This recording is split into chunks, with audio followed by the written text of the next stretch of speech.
ഈ പുള്ളിക്കാരന്റെ കൂടെ കഴിഞ്ഞ ആഴ്ച ഞാൻ പണിക്ക് പോയത് സ്വർണ്ണക്കടക്ക് പെയിന്റ് അടിക്കാൻ വേണ്ടി എന്നെ വിളിച്ചോണ്ട് പോയി. എന്റെ അകത്ത് ഞാൻ ഇങ്ങനെ പെയിന്റ് അടിച്ച് ഇങ്ങനെ വരുവാ. അപ്പൊ ഭിത്തിക്കകത്ത് എഴുതി വെച്ചേക്കുന്ന പണിക്കൂലി കുറവാണ്. അപ്പഴേ ഞാൻ പ്രശ്നം കഴിവി. നിന്റെ പണിക്കൂലി അല്ല കുറവ്, പിന്നെ അവിടെ പണിയുന്ന സ്വർണത്തിന്റെ പണിക്കൂലിയാ കുറവ്. നിനക്കൊരു ടച്ച് കിട്ടത്തില്ലായിരുന്നോ? ഞാൻ അന്നേരം ഇറങ്ങി വന്നപ്പോ പറ്റിയത് ഈ ആക്സിഡന്റ്. അവിടെ നിന്നാ മതിയായിരുന്നു ഇല്ലയോ? മതിയായിരുന്നു. ആ സ്വർണ്ണക്കടക്കാരന്റെ പ്രാക്കാന്ന് തോന്നുന്നു. ആണല്ലോ, ഒരു എന്തായാലും അവന് നല്ലപോലെ നിന്നെ പ്രാഗിട്ടുണ്ട്. ഉണ്ടില്ലയോ? അന്റെ കാലം എന്താ പറ്റിയത് ഇത്?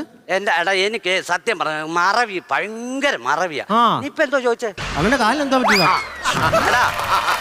കാലിന് എന്റെ പെണ്ണുമ്പിള്ള പറഞ്ഞ് ഞാൻ വെള്ളം അടിച്ചിട്ടൊന്നും അലമ്പാന്നു. ആയിരിക്കും, ഞാൻ മറന്നുപോയില്ലയോ? അപ്പൊ ഞാൻ എന്തോ ഒരു ദിവസം ഞാൻ ഓർത്ത് ഇനിയും ജീവിച്ചിട്ട് കഥയില്ല, ചത്തുകളയാ.